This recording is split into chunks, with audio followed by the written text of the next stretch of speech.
మేషరాశివారి ఇంట్లో ఆమె తిరుగుతుంది. ఆమె ఎవరు, ఎందుకు తిరుగుతుంది, మీకు జరగబోయేది ఇదే. వింటే మీ కాళ్ళు చేతులు వణికిపోతాయి. మేషరాశివారికి సాక్షాత్తు ఒక దైవశక్తి మీ ఇంట్లోకి ప్రవేశించబోతుంది. ఆల్రెడీ మీకు ఆ దైవశక్తి యొక్క అనుగ్రహం, కరుణ, కటాక్షం అనేది స్టార్ట్ అయిపోయింది. ఇక మీ ఇంటి లోపలికి ప్రవేశం ఒక్కటే ఆగ ఉంది. అయితే ఎప్పటినుంచో ఆ దైవశక్తి అనేది ఏదైతే ఉందో అది మీ చుట్టూ కూడా తిరుగుతూ ఉంది. ఇక ఆ దైవశక్తి ఎప్పుడు మీ దగ్గరకు చేరుదామా, అలాగే మీ జీవితంలో ఉండేటటువంటి కష్టాలు హరించివేసి చక్కగా మీ గరికి వచ్చి మిమ్మల్ని కాపాడుకుంటూ మీకు వచ్చేటటువంటి ప్రతి ఒక్క ఆపదని తరిమికొడుతూ మిమ్మల్ని చెల్లగా చూడడానికి ఆ దైవశక్తి మీ చుట్టుపక్కనే తిరుగుతుంది.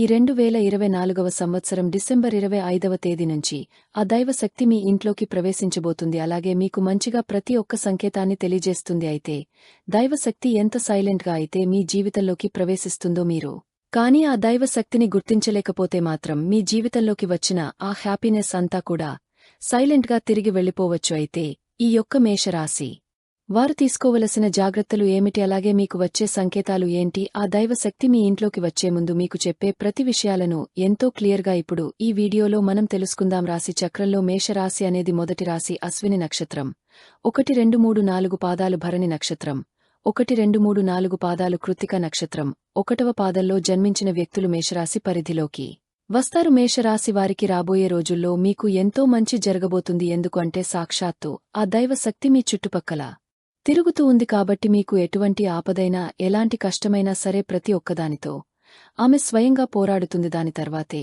మీ జీవితంలోకి ఏదైనా మంచి జరగటం అనేది జరుగుతుంది.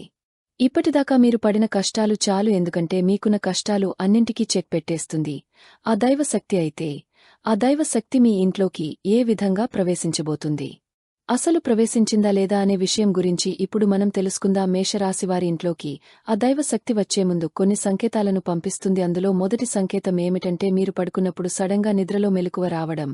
మీకు నిద్రలో మెలకువ ఎప్పుడైతే వస్తుందో అది కూడా బ్రహ్మ ముహూర్తంలోనే మీకు ఎక్కువగా మెలకువ అనేది వస్తుంది. అంటే ఉదయం 3 గంటల నుంచి 5 గంటలలోపు సమయాన్ని బ్రహ్మ ముహూర్తమని అంటారు. అంటే తెల్లవారుజామున మీకు తెలియకుండానే బ్రహ్మ ముహూర్తంలో మెలకువ అనేది వస్తుంది.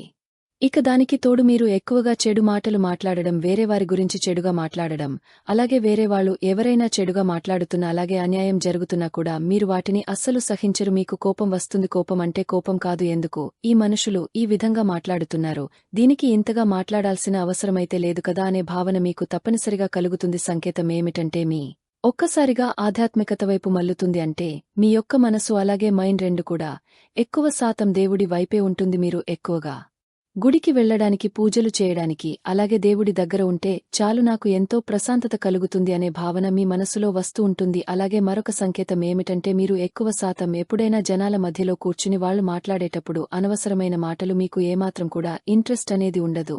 మీకు ఎంతసేపటికి సేవాభావన, అలాగే ఆ భగవంతుని స్మరించుకోవడం, మంచి మాటలు వినడం, అదే విధంగా ప్రశాంతంగా ఒంటరిగా ఉండి మెడిటేషన్ చేసుకోవడం, ఎక్కువ శాతం మీకు పీస్ ఆఫ్ మైండ్ అనేది ఉంటుంది. అక్కడే అర్థమైపోతుంది కదా ఎలా అంటే మానవుడు ఎప్పుడు చూసినా డబ్బు మీద ఆశ, అలాగే దురాలోచనలు కలుగుతూ ఉంటాయి. అంటే మనిషి ఎక్కువగా నేను ఇది ఎలా పొందాలి, అది ఎలా పొందాలి అని చెప్పి తన మనసుని అలాగే మైండ్ని ఎప్పుడు కూడా పరిగెత్తిస్తూ ఉంటాడు. కానీ ఎప్పుడైతే వీటన్నింటి మీద మోహం అంటే ఇంట్రెస్ట్ అనేది తీరిపోతుందో అప్పుడు మంచి రూపంలో నడుస్తారు. ఇక ఆ సమయంలో ఇవన్నీ కూడా ఎక్కువగా చేరువుతూ ఉంటాయి. కాబట్టి ఈ సంకేతాలన్నీ మీకు చాలా ఈజీగా తెలుస్తూ ఉంటాయి. ఇటువంటి సంకేతాలు మీకు రావడం స్టార్ట్ అయితే కనుక అప్పుడు మీరు అర్థం చేసుకోండి ఆ దైవశక్తి మీ ఇంట్లోకి ప్రవేశించబోతుంది అని. ఇక అక్కడ నుంచి మీకు ఎటువంటి కష్టాలు అనేవి ఉండవు. ఇప్పటివరకు మీరు చేసిన ప్రతి ఒక్క పనిలో ఏవైతే ఆటంకాలు వచ్చాయో అవన్నీ కూడా తీరిపోతాయి. అలాగే మీకు ఎటువంటి ప్రాబ్లమ్స్ అనేవి ఉండవు. అది మీ కుటుంబ పరంగా కావచ్చు, అంటే మీ ఇంట్లో మీ తల్లిదండ్రులు కావచ్చు, మీ జీవిత భాగస్వామి కావచ్చు, అలాగే మీ పిల్లలు కావచ్చు, వాళ్లతో కూడా మీ యొక్క సంబంధాలు మంచిగా మెరుగుపడతాయి.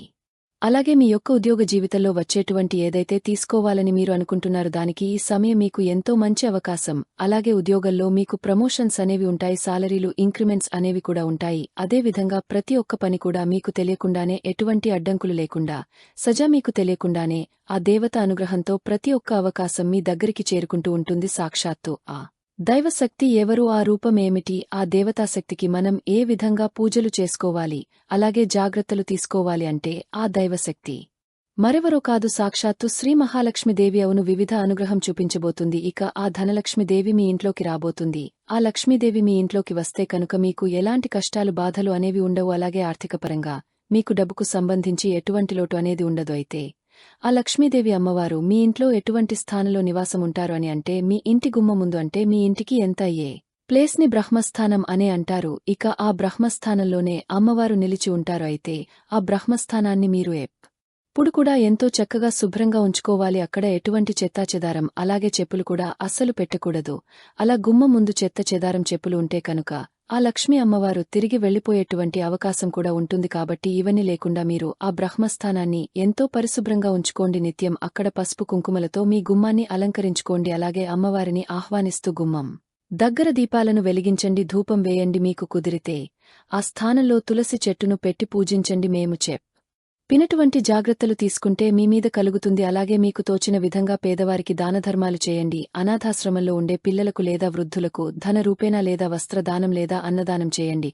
తద్వారా లక్ష్మీమాత సంతోషించి మీకు అష్టైశ్వర్యాలతో పాటు అపారమైన పుణ్యఫలాన్ని ప్రసాదిస్తుంది. చెప్పిన ఈ సంకేతాలన్నీ కూడా మీరు కనుక గమనించినట్లయితే ఈ యొక్క మేషరాశి వారి ఇంట్లో ఆ దైవశక్తి అంటే లక్ష్మీ అమ్మవారు నివాసం ఉన్నారా లేదా అని మీకు స్పష్టంగా అర్థమవుతుంది. ఈ వీడియో గనక మీకు నచ్చినట్లయితే ప్లీజ్ లైక్ చేసి మీ ఫ్రెండ్స్కి షేర్ చేయండి. అలాగే మా కొత్త వీడియోస్ మీకు వెంటనే చేరాలంటే మా ఛానల్ని సబ్స్క్రైబ్ చేసుకుని పక్కనే ఉన్నటువంటి బెల్ ఐకాన్ని ప్రెస్ చేయండి. ధన్యవాదాలు.